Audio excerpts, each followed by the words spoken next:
Halito, Ronnie Pierce, see ya. Halito, Waddell Hearn Jr., see ya. And welcome to the June edition of BTV, Bisa Hushi, or the Blackberry Month. Yeah, and this month we'll see some of the sights from the Trail of Tears walk. It was a lot of fun that day. It was a good day. We'll also visit with some of the Choctaw artists at Red Earth and some of the tribal members who joined in the grand entry. Awesome. Also, the Choctaw Nation bike team just got back from their annual trek from Mississippi, all the way from there to Durant at the tribal headquarters. And we're going to look in to see how those events went that day. First, though, Kendra Germany will explain our food distribution program and talk about some upcoming changes.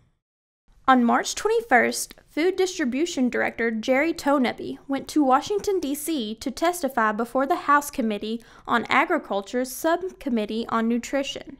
Toneby spoke to the committee regarding the achievements of the Choctaw Nation Food Distribution Program, the challenges his department faces, and recommendations to improve the program to feed tribal members around the country through the next Farm Bill. For us, it's I don't know so much as expanded.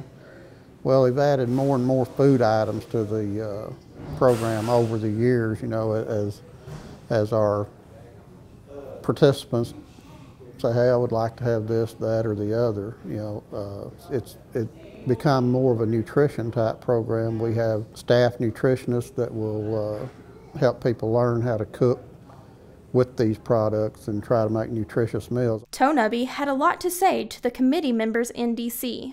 My message to them was that this is a very important program, that don't judge us by, like, when you look at the national unemployment rates, ours may be anywhere, you know, up to 21%, even in some places up to 70% higher than the national average. You know, we have rural areas that employment's not there. I mean, there's no jobs available, and culturally our people are not going to move off to the cities or wherever the jobs are. That's just part of our culture. They want to be where they were born, where they were raised, where they know their environment.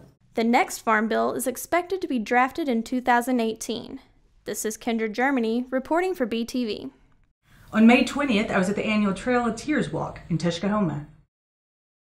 On Saturday, May 20th, the threat of rain didn't keep Choctaw leaders and tribal members from making the 2.5-mile walk to commemorate the Trail of Tears. Attendees also watched the unveiling of the new 10 Commandments monument at the Tuskahoma Council grounds. The monument is made from granite and displays the commandments in both the English and Choctaw languages. Lily Roberts and Terry Billy from the Choctaw Language Center assisted in the Choctaw translations. Don Parsons' Jordan River Monuments in Poto built the monument based on submissions from various tribal members. The day ended with a lunch and Heritage Day activities, including stickball and singing. Choctaw artists Glenn Coleman Lester, Sarah Elizabeth Sawyer, and Les Williston, among others, were on hand selling their beadwork, pottery, and other traditional items. This is Ronnie Pierce reporting for BTV. Oklahoma City's Rodeo Festival brings lots of Native American artists and dancers to downtown every year. Tina Frequain got the chance to go and visit with a lot of our Choctaw artists at this event.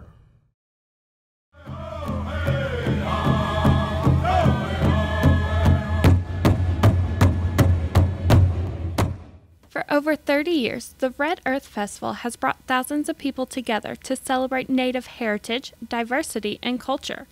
This year, 10 Choctaw artists showcased their work at the art market, where several won ribbons and one was honored. It's always fun to come here. I've done shows been a full-time artist for 44 years, but this is one of the more pleasant things because you can see old friends here, and it's indoors, and but old friends and stuff, and a lot of the heritage from Oklahoma condensed right here in Oklahoma City.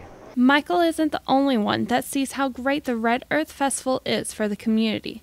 Both Pata LT and Carolyn Bernard Young have seen the success of the festival and felt the connection to their heritage. It's an amazing platform to show Native American Oklahoma art.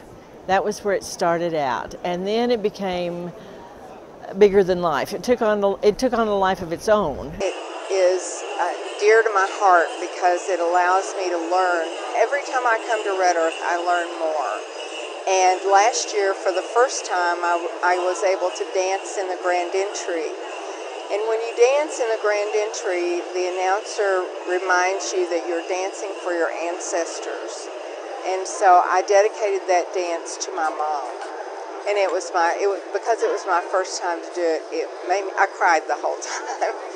But Red Earth is something that I hope to do for a long time because it is so dear to my heart. Pata LT has been a part of the festival for 30 years now, and this year she was named the Red Earth Honored One. This was a tremendous honor for me. I am both humbled and honored to have this. It was a tremendous surprise. I never saw this coming, and it's incredibly meaningful to be recognized by your peers for your art and your longevity. Not only were Choctaws represented in the art market, but the District 9 seniors participated in the grand entry and held a special dancing presentation on June 3rd at the festival. This program was their debut as a dancing troupe. I'm Tina Ferquain, reporting for BTV. The Choctaw Nation bike team made their annual trek to Mississippi this year. They arrived back on the 26th of May, and White Stanford has all the details. The Choctaw Trail of Tears bike team arrived at the headquarters on May 26th, marking the end of their 7-day journey. The team covered 500 miles and traveled through 4 states on bikes. This is the 6th year the team has embarked on this journey in honor of our ancestors who traveled the Trail of Tears. It's a good group of people, and hopefully carrying it on this year with some new riders, so it's just really fun. Well, growing up, I learned about the Trail of Tears in history, but it's just a story. When you're out here, the different places you see and stop and learn about really brings it home and brings some realism to it.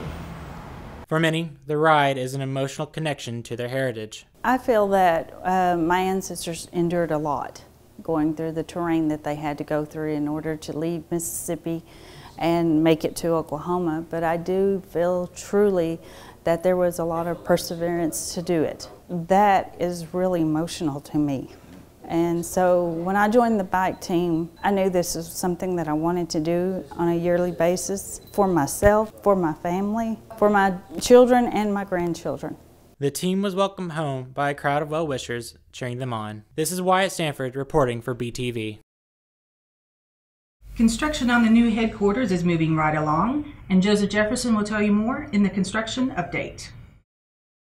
As of the end of 2016, the Choctaw Nation had over 40 projects under construction. One of the most extensive, the Choctaw Nation headquarters, is expected to be completed by the end of the year. The final project will include an 800-space parking garage, a lake, and an amphitheater. The headquarters building is based in Durant, with employees spread over 32 locations across town. Over 9,000 people are employed by the Choctaw Nation in the 10.5 county territory. The 5-story building will house employees from both the government and commerce divisions. Shovels turned September 2016 for the Choctaw Nation Community Center in Tallahena. On May 18th, the facility officially opened during a ribbon-cutting ceremony. 200 people showed up for the event, including Choctaw Nation leaders, elders, city officials, and residents. The new 11,185 square foot facility is located at 201 Dallas Street and has a conference center, a full-scale commercial kitchen, and a safe room. This is Joseph Jefferson reporting for BTV. And here's a look at the events for the month of June. The Kiamichi Owachito Festival of the Forest takes place in Choctaw, June 16th and 17th. This annual event is held at Beavers Bend State Park and includes some live music, some children's activities, also have an arts and photography show, and many other events. Please visit travelok.com for more information on this. And the farmers markets are up and running on Wednesday mornings in Durant, Hugo, Atoka, Broken Bow, Idabel, McAllister, and Antlers, my hometown. Mm-hmm. Be sure and call the local community centers to confirm times in your area. July 8th is the day to get out and make your native voice heard for the Tribal Council elections in Districts 4, 6, 7, and 9. The seats in District 10 and 12 are unopposed, so naturally no elections will be held in those districts. Ballots will automatically be mailed to all voters who registered with the Voter Registration Department by Saturday, June 17th. Mm-hmm. And when returning your ballot, this is very important, you must postmark it by 4:30 on Friday, July 7th. For more information on polling place locations and times, visit ChoctawNation.com. Hushi Minty Palm, each a piece of Chiki, Yokoki, and God bless. See you next month.